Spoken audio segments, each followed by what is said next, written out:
Hi, I'm Neil deGrasse Tyson, your host of Nova Science Now, where this season we're asking 6 big questions.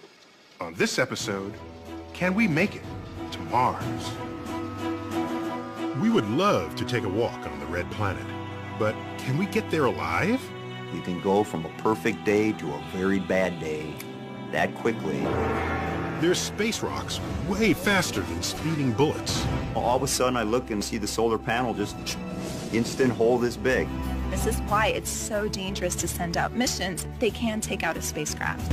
And cosmic rays punching through our brains. I would see a flash, and flash, flash, flash. And our cells. They are a bullet traveling at an enormous speed. Researchers are spinning up some ingenious plans. Don't let the force leave you.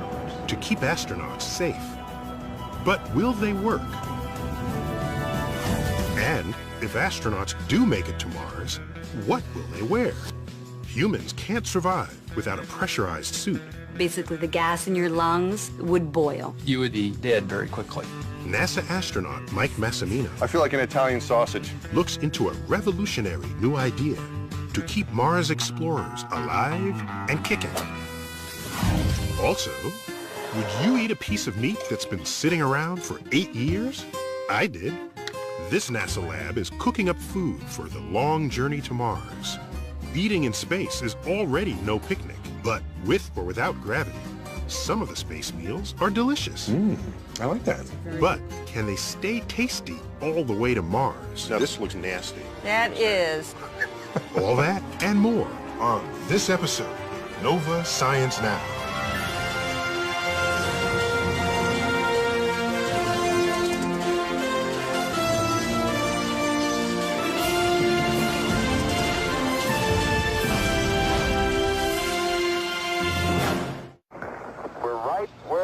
To be for Station 2. 4 decades ago, humans first walked on the moon, satisfying our thirst for exploration. And now, we're setting our sights on another rock out there, Mars. A trip to the red planet would likely cover 500 million miles, about 1,000 times farther than the Apollo missions. A round trip could take 2 or 3 years. And one big challenge is surviving harsh conditions, including some we don't encounter here on Earth.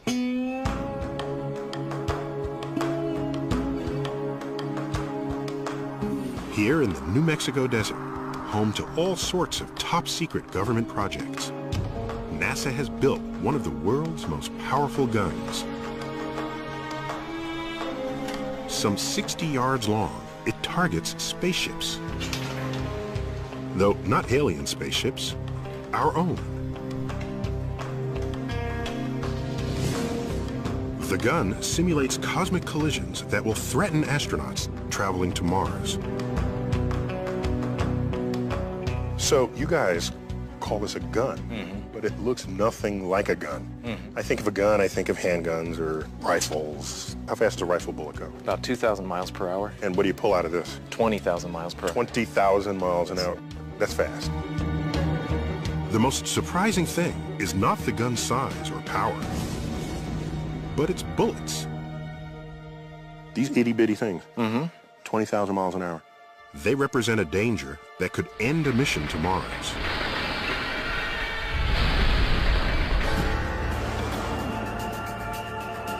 Space is not as empty as you might think, but littered with small fragments of comets, asteroids, and planets called meteoroids. In the vacuum of space, they move at deadly speeds. And NASA's huge gun demonstrates just how dangerous they can be. These metal plates represent the walls of an unshielded spacecraft. This is a half-inch projectile, and it was traveling at about 16,000 miles per hour. It made a hole in the front plate, and then a slightly larger hole. It kept going. Yes, so an astronaut could be right behind this wall. And this is what is left over. It's essentially a shotgun blast. The speed of the impact shattered the bullet, and its debris smashed ever larger holes in the inner walls. It's a sobering lesson for NASA. Meteoroids have already knocked out or damaged numerous spacecraft, including the probe Mariner 4, which snapped the first close-up pictures of Mars in 1965. After its flyby, It ran into a cloud of meteoroids no bigger than the size of a grain of sand. And over the course of about 45 minutes, they were seeing thousands of impacts on the spacecraft. another meteoroid strike was witnessed by astronaut Jerry Linenger. During my time on the Russian space station, all of a sudden I look in the corner of my eye, I see the solar panel just, instant hole this big. If astronauts are to survive a mission to Mars, we have to find a way to protect them from meteoroids. And so today, the gun will test new lightweight shielding for the walls of a Mars spaceship. It doesn't look very protective. This is foam I can stick my finger in. But it's a smartly designed shield, because what happens is the velocity is so fast of these projectiles, when they impact, the speed breaks it apart, and then the rest of this target will absorb the impact. So will this shield stop a projectile going over 16,000 miles an hour? To find out, the shield is bolted in the target chamber. Then, air is pumped out to replicate the vacuum of space. We head to the bunker below for protection while the gun gets fired. 3, 2, 1.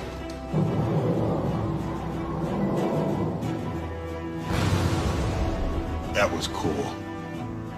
And the result? Did the shield stop the bullet?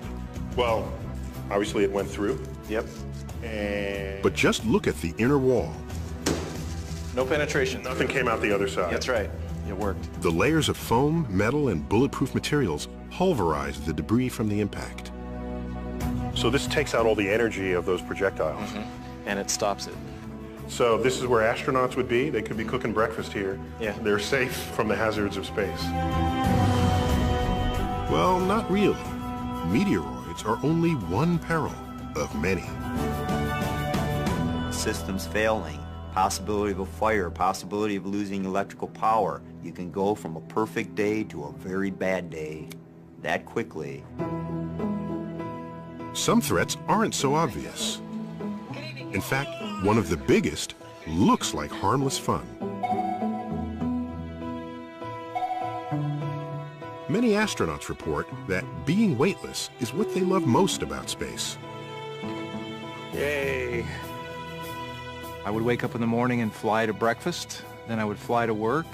I could fly to the bathroom, and I even flew while I was going to the bathroom. I was Superman every single day. But what feels good may not be so good for you. As Jerry Linenger discovered after spending 5 months in zero gravity on the Russian space station. By the time I got back, I had about a 14% bone loss. Now that was isolated to hips, lower spine. My strength level was probably 65% of what I went up there with. With no gravitational force to work against, your body not only doesn't need the same amount of muscle and bone, it starts breaking them down. As on Earth, so in space. Use it or lose it. And exercise may not solve the problem. I exercise 2 one-hour periods every day religiously, and my personal experience is that the bone loss seems to just keep going on and on.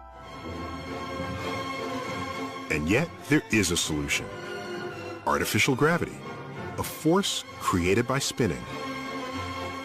You can see it in the sci-fi classic 2001, A Space Odyssey. And you can experience it right now in this small spinning room at Brandeis University. As I did recently with neurophysiologist Jonna Kaplan. Notice how we talk to each other, but we don't look at each other. Yes, well, I want to look at you, but I feel it's hard.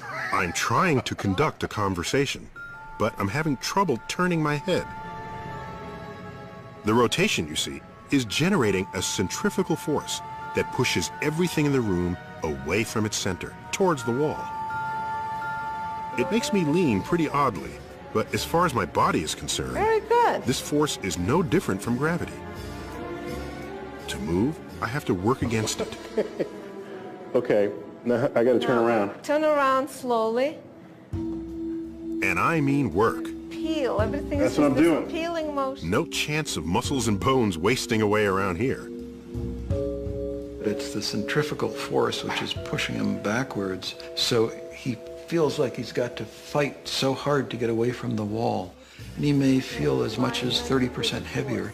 Always feel the force. May the force be with me. Don't let the force leave you. Now, remember, this room is on Earth. So, spinning or not, our planet's own gravity is always pulling us downward. Meanwhile, the artificial gravity pushes us backwards. The two forces combined make things hang in here at odd angles. And this is also why the room eventually makes some visitors a bit queasy. But if I were free of real gravity, artificial gravity would have me jogging comfortably on the wall, just like they did in 2001.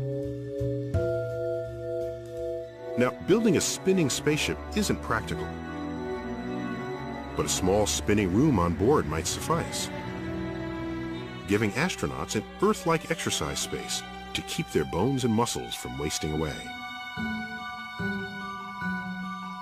Though that's not to say Mars explorers will be safe, even remotely, because they'll still have to face the worst space danger of all. A danger astronauts see simply by closing their eyes. I used to sleep upside down, piece of Velcro around me, close my eyes, and then I would see a flash. And flash, flash, flash. You'd get this single point of light, and then a big circle around it, right there in your brain. The flashes are caused by cosmic rays, subatomic particles like protons, generated by exploding stars far off in our galaxy. Traveling close to light speed, these high-energy particles will pierce a spaceship and its astronauts, their retinas, their brains. This doesn't happen on Earth because our planet's atmosphere and magnetic field protect us from the constant barrage of cosmic radiation. You go to Mars, you're going to get a very heavy radiation dose. There is no way to protect against that. You can't carry lead up into space in a wall that would be thick enough. There's not much to stop them because they are so energetic. They are a bullet traveling at an enormous speed. Pelted by this highly destructive kind of radiation, DNA breaks apart, predisposing the cell to cancer. Research continues, but we have yet to find a practical defense against cosmic rays.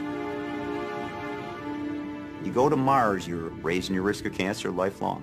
But there are always innate risks to space travel, and there's no way to get around them, and you just do your best to minimize those risks and control them where you can.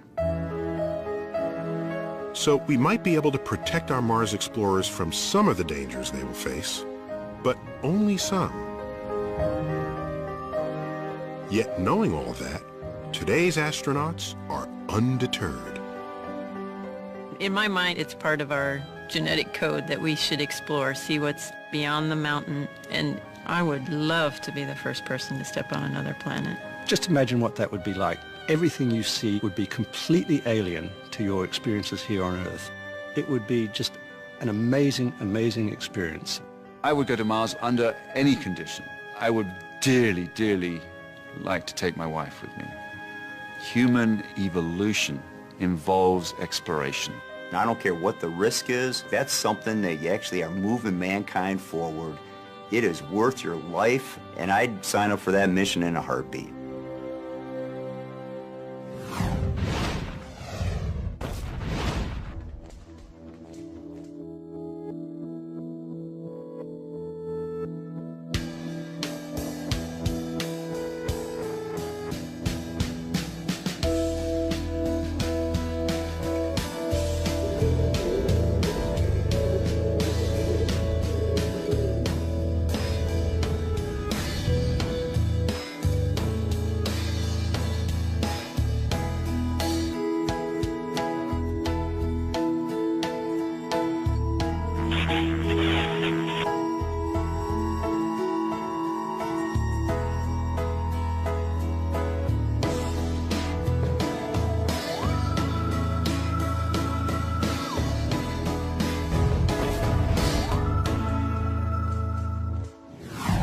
One thing obviously lacking in space is air.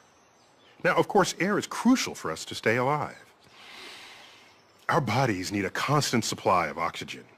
Here on Earth, air provides something just as essential, but much less obvious: pressure. Consider this: a column of air 1 inch across, stretching from the ground to the top of Earth's atmosphere, weighs about 15 pounds. That's about the same weight as a small dog or a watermelon. We don't feel it, but that weight is constantly pressing against our bodies and within our lungs. Without it, we'd be dead. NASA astronaut Mike Massimino has survived the deadly vacuum of space. We got him to tell us how and what we need to do before humans can safely walk on Mars.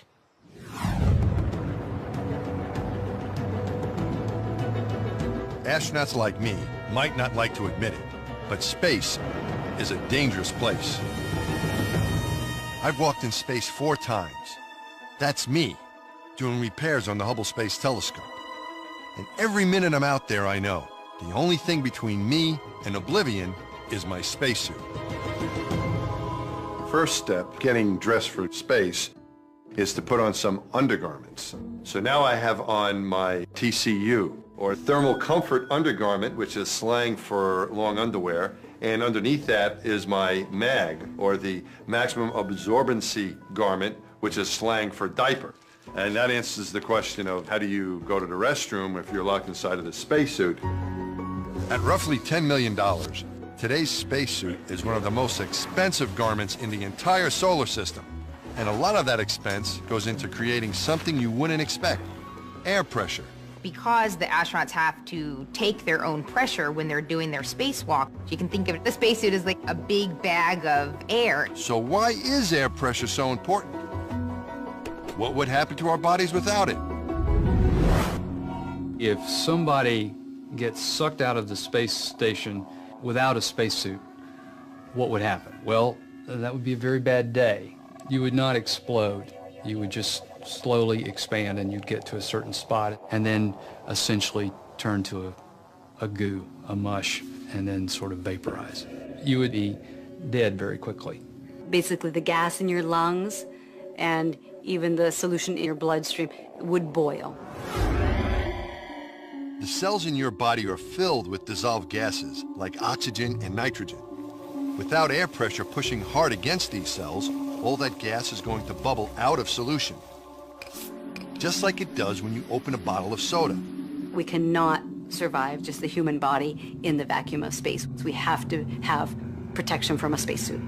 But how much air pressure does the spacesuit need to keep us alive? Down here on Earth, the 1 atmosphere of air pressure at sea level feels very comfortable.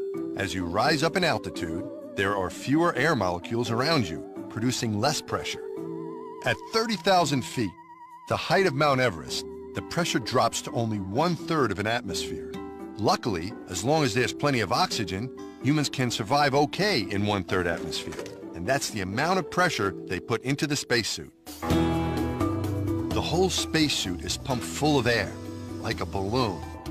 But even that causes a major problem.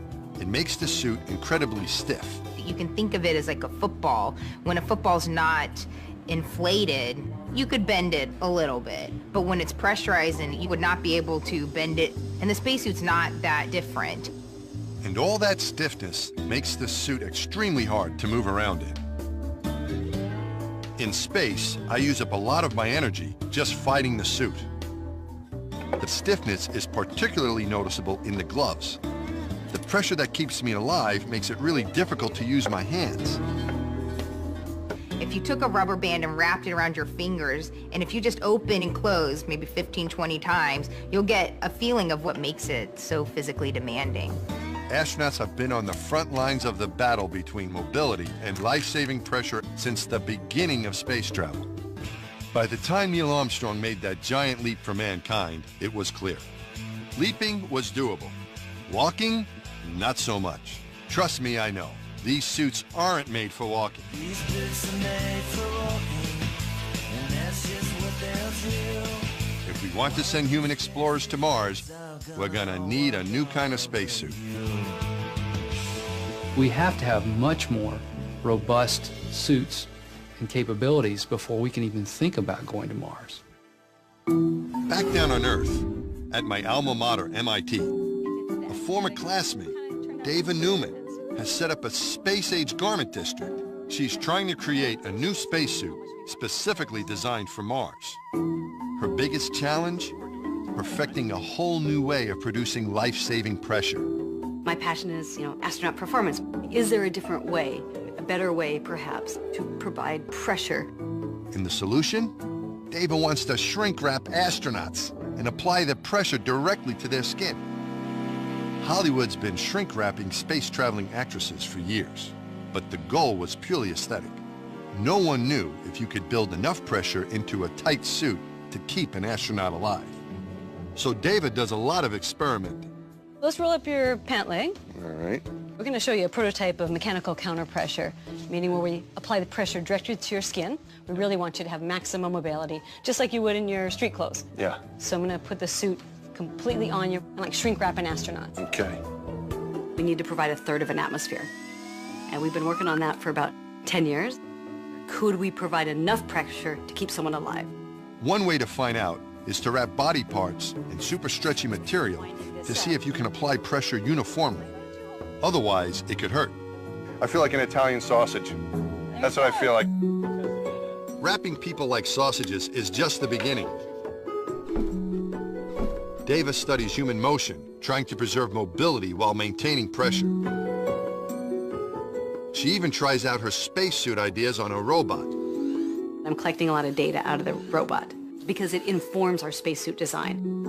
But even the tightest girdle-like bodysuit can't provide quite enough pressure to keep a person alive in the vacuum of space.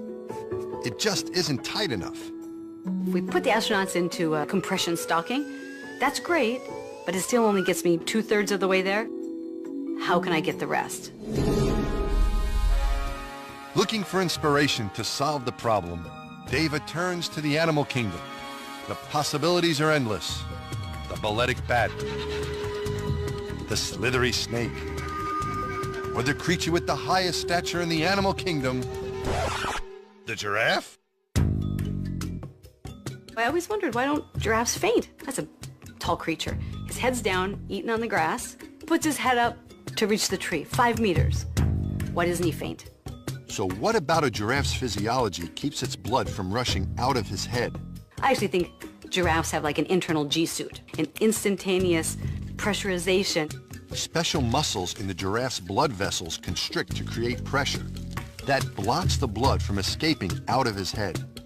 Maybe we can learn from nature biomimicry, and as an engineer, put that into some of our designs.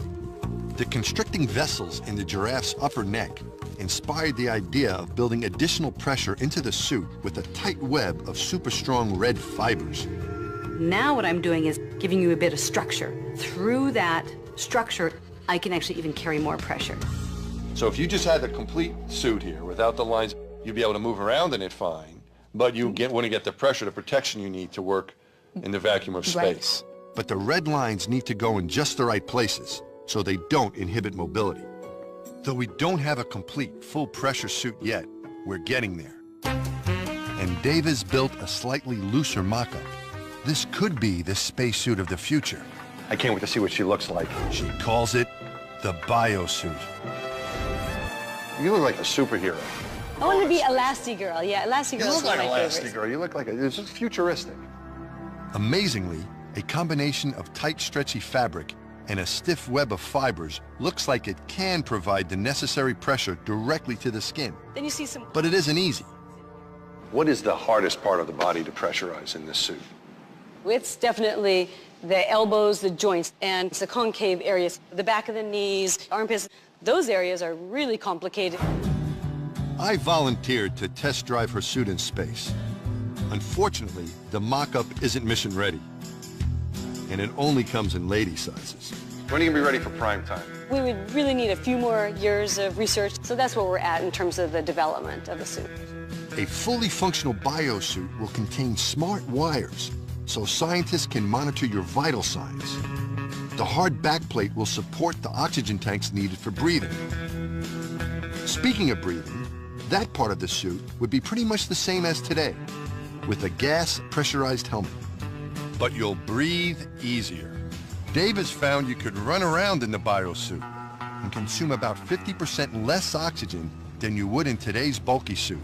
We've proven the technical feasibility. This is possible. We might have this incredibly different way to design spacesuits for the future. I may be too old to go to the Red Planet, but it's almost certain that the astronauts of tomorrow will have a very different wardrobe than the one I've been wearing. They'll have suits that are made for walking.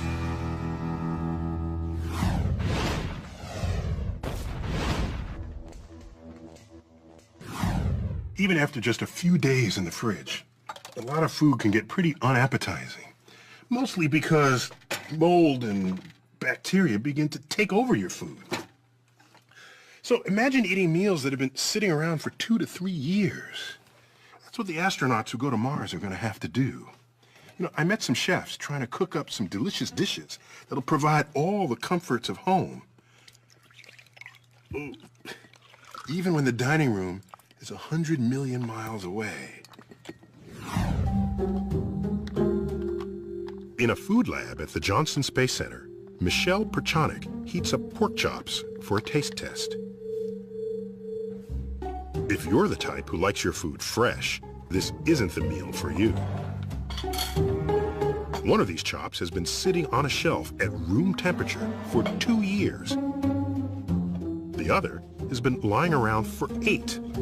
That's right, I said 8 years. Can I tell which one? And will my stomach mind this experience less than it did artificial gravity? We shall soon find out.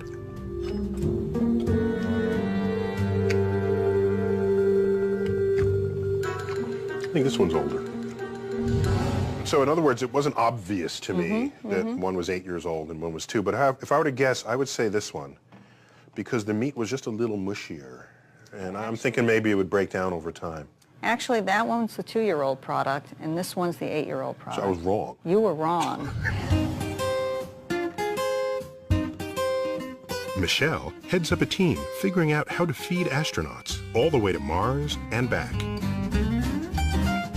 The food will have to be nutritious, last for years, taste good, and, of course, behave itself in zero gravity. You see, weightless foods tend to do the darndest things, which limits the menu. Anything that can just float in the air easily is a problem. It's going to get in people's sleeping bag, it's going to get in science experiments, it's going to get in people's eyes. One of the reasons I cut my hair when I was up there was I was worried about people at the dinner table eating, and then a piece of my hair comes by and floats in their mouth. Astronauts cook by adding cold or hot water to freeze-dried foods, or heating food pouches in an electric warmer. A pair of scissors, in space more useful than a fork or spoon, opens the meals, which actually can be pretty good, as I discover courtesy of Vicki Claris, Michelle's colleague. Okay, what's next? Okay, we have one of our thermostabilized entrees, Fiesta chicken.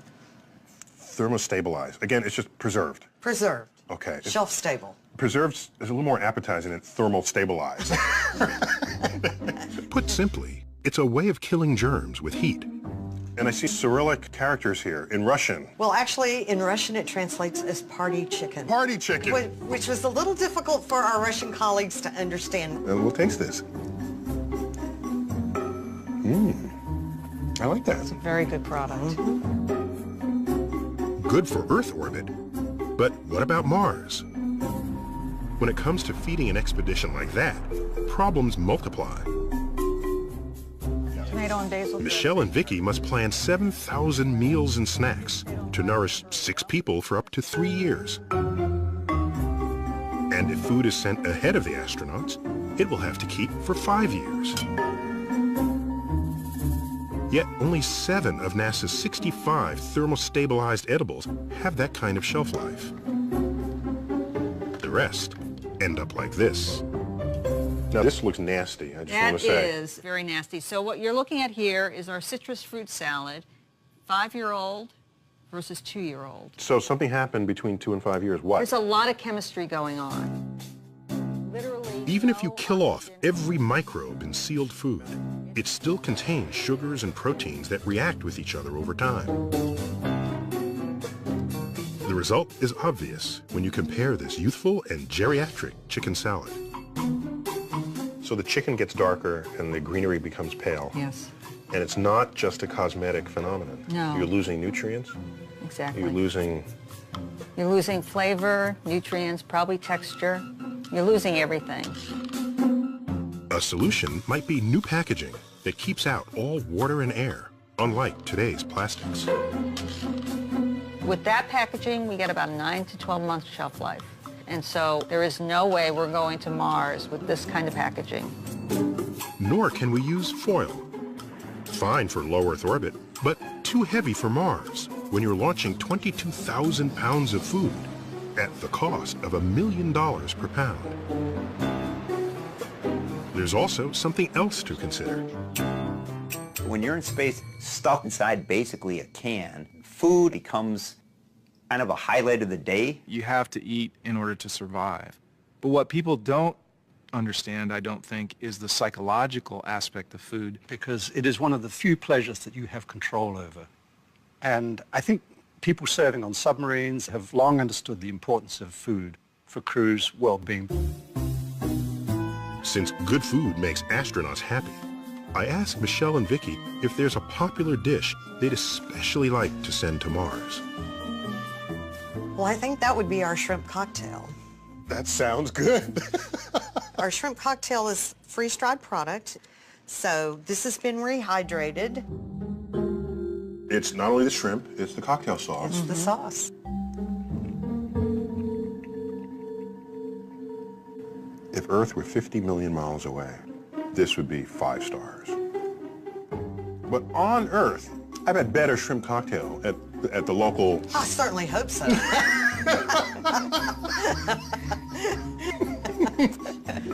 It better not have been freeze-dried for what I was paying for it.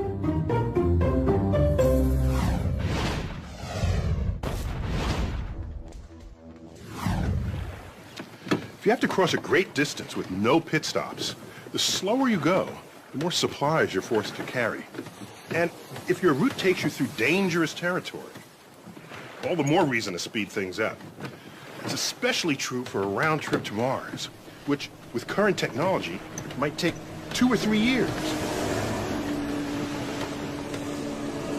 Correspondent Jake Ward caught up with some folks trying to revolutionize spaceflight.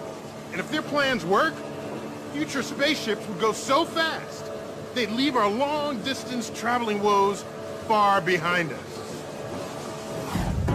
The space between Earth and Mars is filled with stuff that can kill you.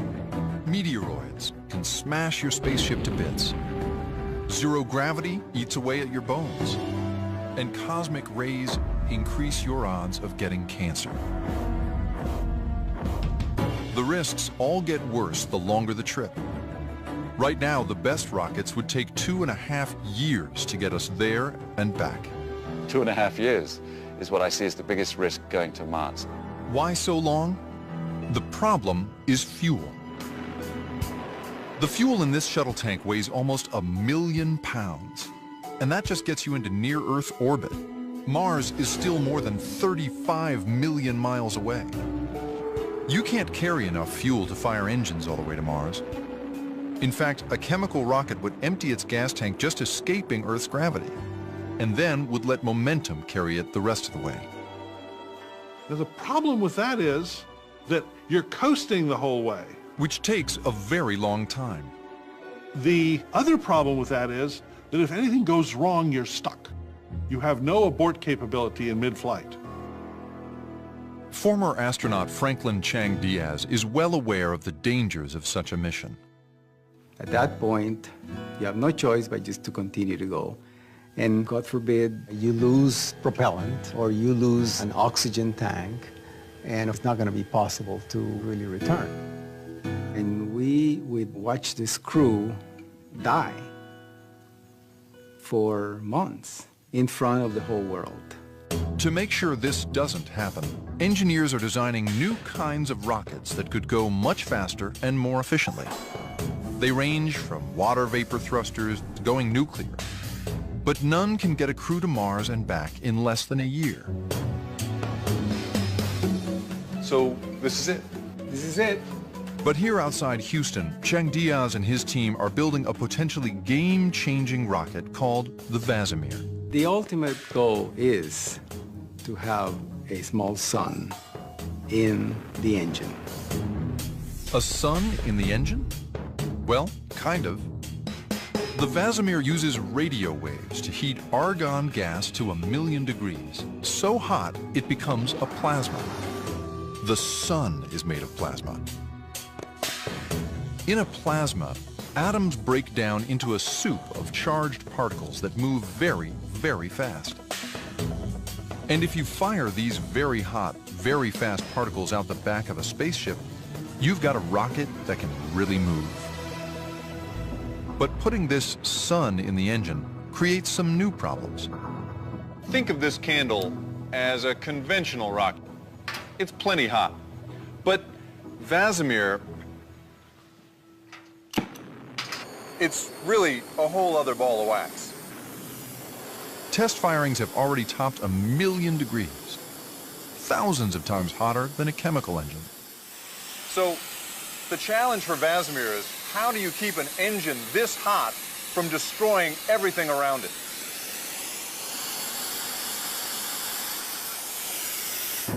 This was 316 stainless, and it was in the way of the plume coming out in it. Wow. Pretty much. It did a pretty good job. Yeah, I don't know much, but this is broken. I know that much. Holy cow. Fortunately, there may be a solution. Magnets. If you can encircle the 1,000,000-degree plasma with a strong magnetic field, it will form a heat shield and stop the plasma from destroying its surroundings. With this shield in place, Franklin thinks the Vasimir can go 35 miles per second through space. That's fast enough to get from New York to Los Angeles in roughly 1.5 minutes. That means you could cut down the round trip to Mars from 2.5 years in a chemical rocket to just 5 months. And by getting about 5,000 miles to the gallon, you'd be lugging around a much smaller gas tank. In 2014, they plan to test the Vasimir engine in space for the first time when they attach it to the International Space Station. After that, they hope to get it ready for deep space travel. And if it's successful, It completely opens up not just a mission to Mars, but it opens up potentially the entire solar system to human exploration.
It might take a while before we have the technology to get a human safely to Mars. But in the meantime, we're already exploring the red planet. So, what's it like on Mars? What's it like? It's freezing, that's what. And dust. All right, move 5 meters to the right and pick up that rock. That's easy for you to say. You know what dust can do to your servos? Come on, give it a try. Give it a try. I don't believe this guy. Okay, so today's Martian robot explorers don't have that much attitude. But in this episode's profile, we meet a designer who thinks maybe they should. Vandy Verma is a natural-born trailblazer. I really love adventure and exploration. She constantly looks for new discoveries to make and obstacles to overcome. From climbing mountains to flying planes to her job as rover driver at NASA. I've always loved exploring the environment I was in, and the rovers allow me to explore another planet. Humans may be decades away from visiting Mars, but Vandy gets a first-hand look at the red planet every day she goes to work. Through being at that console, she gets direct virtual presence on the surface of Mars in a way very few other people in the world do. She is one of the people responsible for making sure the rovers, Spirit and Opportunity, make it through each drive safely. NASA originally scheduled the mission to last just 90 days, but that was back in 2004, and the vigilance of drivers like Vandy has kept the rovers alive and exploring much longer. Vandy began dreaming of this interplanetary adventure back in 1997, when NASA sent another rover, Sojourner, to Mars. So when the very first Mars rover landed, I remember reading about it, and I was just amazed because it was such an amazing thing to do, to get a rover on another planet. And I was like, someday I want to work on that. Her passion for out-of-this-world exploration traces back to her childhood in India. I first became interested when somebody gave me this little book about space. And it was the first time I realized just how vast the universe was and just how different the various planets, even in our own solar system, was. And I wanted to see them. It seemed like a very remote possibility, but I never gave up hope for it. The odds were stacked against her. Growing up in a traditional Indian family, Vandy was expected to follow her mother's wishes, to settle down and enter an arranged marriage with a nice Indian husband. My parents have an arranged marriage. My sister has an arranged marriage. For whatever reason, it wasn't something that I was ready for. Vandy dreamed of following a different path, inspired by her father, an Air Force pilot. Unlike her cautious mother, her dad encouraged her to take risks and seek adventure. After high school, she took her first big step. She moved to the United States and studied engineering at Carnegie Mellon University. But that didn't stop Vandy's mother from trying to arrange a marriage for her. She would find people in Pittsburgh when I lived there. I was amazed, and they would call me. Vandy dodged her mom's suitors long enough to meet classmate and fellow roboticist Paul Tompkins. Like Vandy, I've been in love with space for as long as I can remember. In 2005, they decided to spend their lives together. We both love adventure.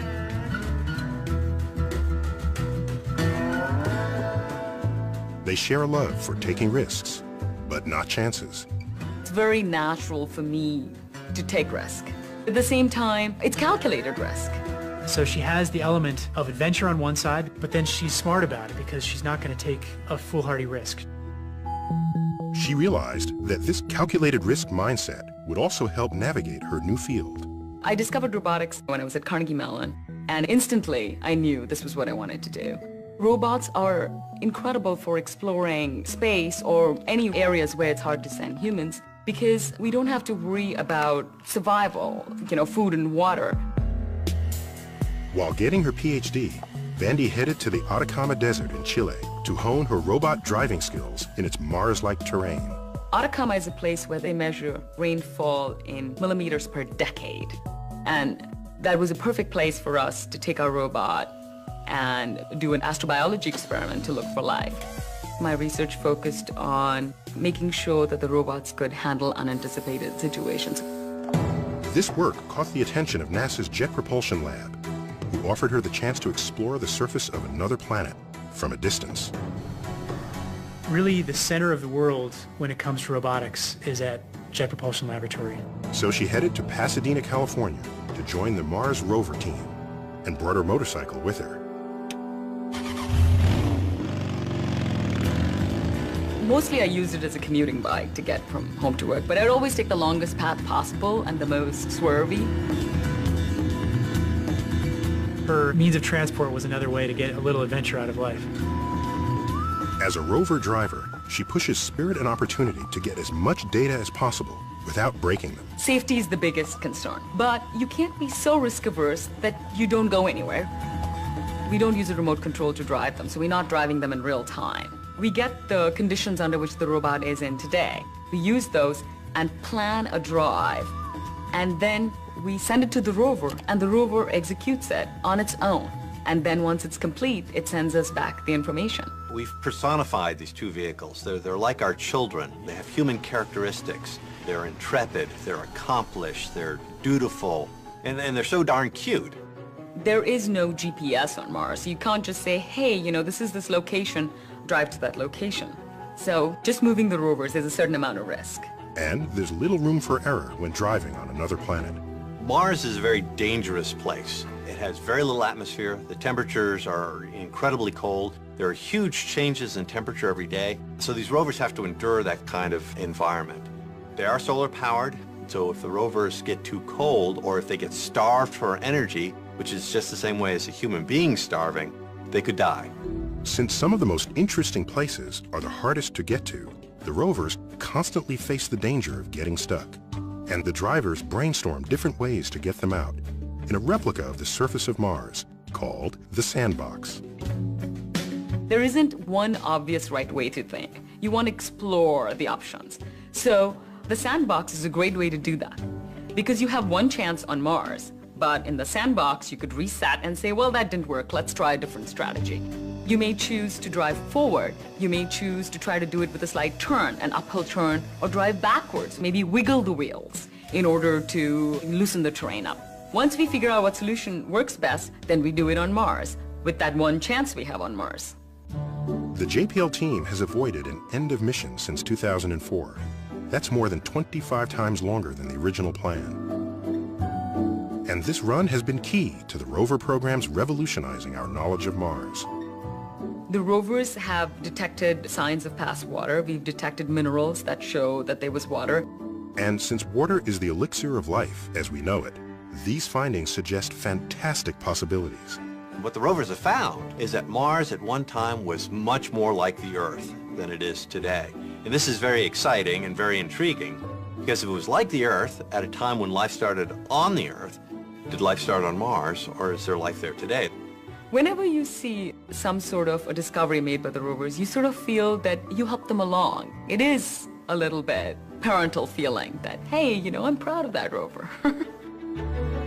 And like the rovers she drives, Vandy continues to create her own path and make new discoveries. When I was growing up, I always thought it would be really cool to work in space, and it just seemed so impossible because everything that was going on at that time was halfway across the world. And now, when I do look back upon it, it is very amazing to think that, wow, I am very fortunate to be able to live what I dreamt about.